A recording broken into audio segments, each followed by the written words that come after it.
So I was scrolling through TikTok like I do for like 6 hours a day now, and I heard about this new Netflix horror movie called Incantation. And I haven't seen a good horror movie in a while now, so I had a craving for the scary, the big scary. And the TikToks looked really intriguing, so I was like, all right, I'm gonna go watch this. And I grabbed Obi and we started watching it. And the movie was, I have mixed feelings about Incantation. But let's talk about it. I feel like the opening scene was pretty flawless. It had the found footage. It had the woman talking about how she broke a taboo and now everything is terrible and people in her life are dying and bad things are happening to her. There's this chant and the symbol that you have to memorize because it wants the viewer to be involved in the film. And that'll be explained later in the film, kind of. The opening also talks about perception and how you can change the way things appear with your mind. I'm not really sure how that played into the rest of the story, but yeah, this is apparently based on a true story out of Taiwan, and this is now Taiwan's highest grossing movie. So yeah, I love the concept of the movie. It's really cool. I just think that the execution of the film is rather cliche. They do a lot of paranormal activity, a little bit of body horror, a few jump scares, ignorant group of friends doing YouTube ghost busting stuff. All of these things are portrayed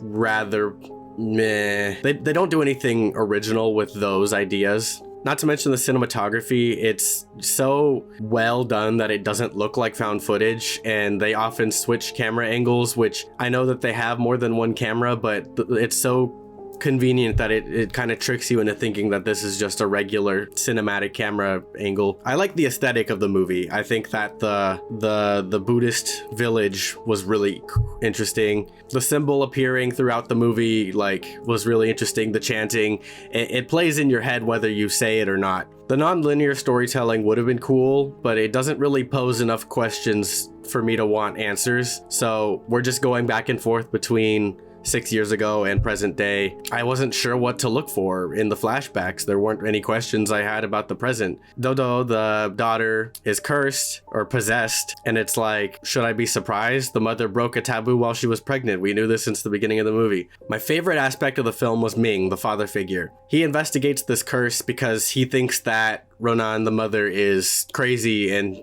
he calls Child Protective Services on her. But as he investigates this curse, he realizes that she was telling the truth, and that the more you learn about this curse, the worse it gets. And he goes very deep into it, learning all of the lore, which causes him to have all the body horror and all the horrible stuff happen to him. Ming is a great character, and I just really liked that his final message was essentially, I want Dodo to remember me as a father, because he never got to bear his own children. And then we watch him squash his head in before her phone blows up with the fixed, uncorrupted files of the cave video, which if you watch it, bad things happen. So if you were chanting and looking at that symbol throughout the whole movie, you've been tricked. Now, the movie tries to tell you that this incantation, this chant, will bless you with the Mother Buddha's protection or whatever, but what you're actually doing is spreading the curse. Now, spreading the curse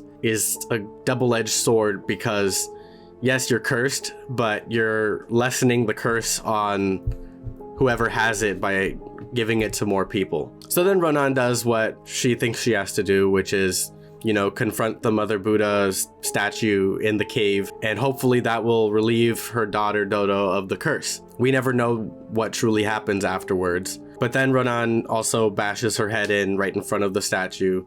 The statue has a weird face hole. I think that the lore of this film is a lot more interesting than the film itself. It doesn't do a lot of unique visual stuff, and I am very easy to startle, and none of these jump scares startled me. And the paranormal activity stuff was just your typical child sees a ghost, mom is like, what's going on? And yeah, I expected a little better out of that. But overall, the movie was still pretty good found footage horror. It's not bad by any means. If you've seen the movie, let me know what you think in the comments.